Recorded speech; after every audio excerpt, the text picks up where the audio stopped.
So I was back and forth on what look I wanted to create this week, and I decided to go with a work look. Now the fact of the matter is we spend a lot of time at work, and I personally know how frustrating it could be when you're trying to find something to wear in the morning, especially when you have children to get ready. So do not worry, this is the first of many work looks that I intend to show you guys, just to give you ideas to make it easier when you're getting dressed in the morning. With that being said, let's jump into today's look. So the first piece I chose for today's look is an olive green wrap skirt with a diagonal front slit and a tie detail on the side. This is 100% polyurethane with a polyester lining. Polyurethane is a great bondable fabric, and it's usually bonded with polyester or cotton to prevent it from sticking to your skin and to make it more comfortable to wear. Now, polyurethane in essence is faux leather, fake leather, vegan leather, they're all the same. It is the key textile that's used when making faux leather clothing. Now, the difference between polyurethane and genuine leather is that polyurethane is man-made, so it's basically made in a lab, whereas genuine leather is a natural protein fiber which comes from an animal.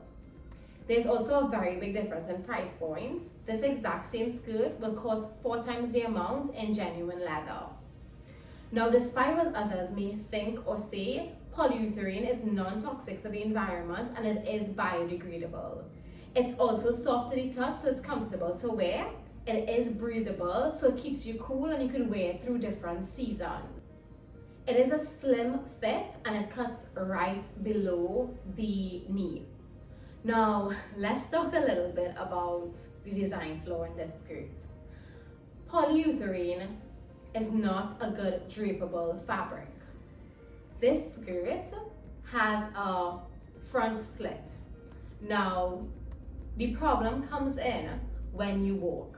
So, with that slit at the front, combined with a fabric that doesn't drape well, as you walk, the fabric basically sticks out.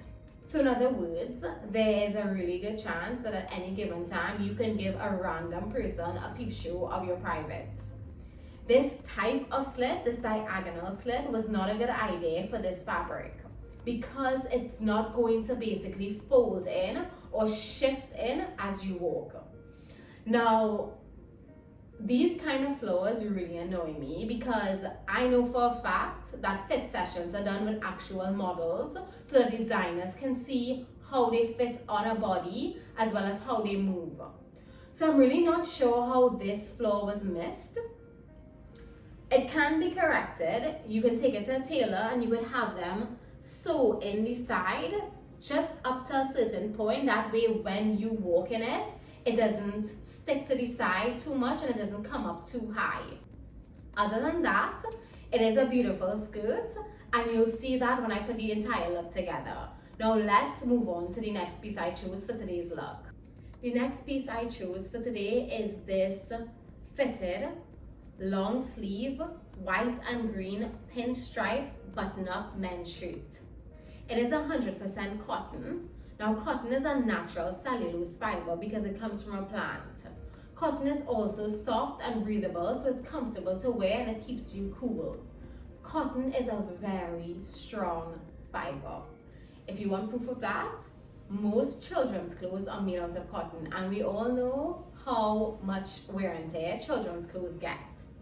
Now, I want to talk a little bit about why I chose a men's shirt. Now, I personally love the way men's shirts are tailored. They're straight, so that makes it easier to work with when you're tucking it into a skirt or a pant. You don't have any extra blouse in and it tucks in very clean. Let's talk a little bit about accessories.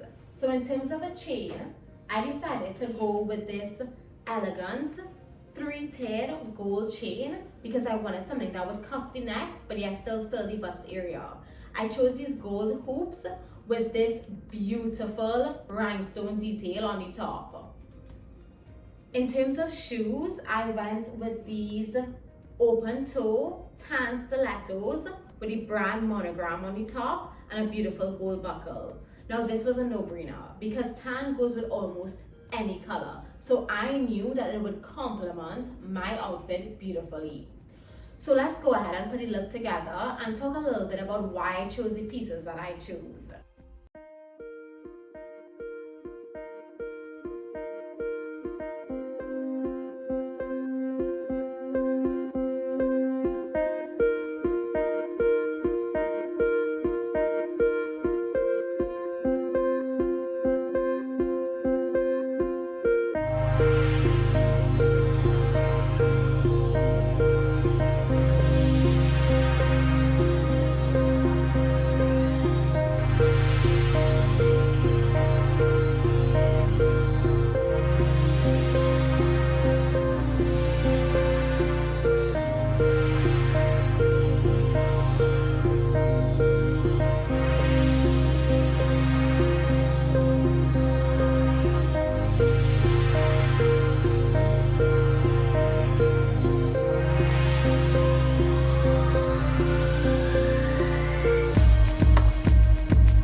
Statement piece was my faux leather skirt.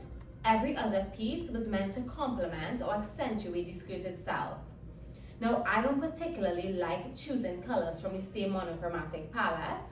So a monochromatic palette is basically when you take a color or a hue, in this case green, you mix it with white to create a tint, black to create a shade, or gray to create a tone. Now, when using colors from the same monochromatic palette, you need to be very careful because if you don't mix the correct shades, tints, or tones together, it's actually gonna look really off. In this case, I was willing to make an exception because it was a pinstripe shirt and there was the white breaking up the green in between, which for me actually accentuated and brought out the olive in the skirt. I love where the buttons were placed on the shirt because it allowed me to button down the shirt just enough to show the 3-tier chain in all its glory. The tan shoes blended in well with the skirt and it complemented it. Now, if you wanted to make this outfit pop a little more, you could have added a pair of maroon booties or pumps. Now, a little tip before I go, when it comes to faux leather, you need to care for it just like you would genuine leather. So there's actually creams that you can buy and you can rub on it to slow down the peeling process. Eventually it would peel, but the creams would definitely help prolong its wear. I hope you were able to get a couple takeaways from this video. Thank you for joining me. Be safe until next time.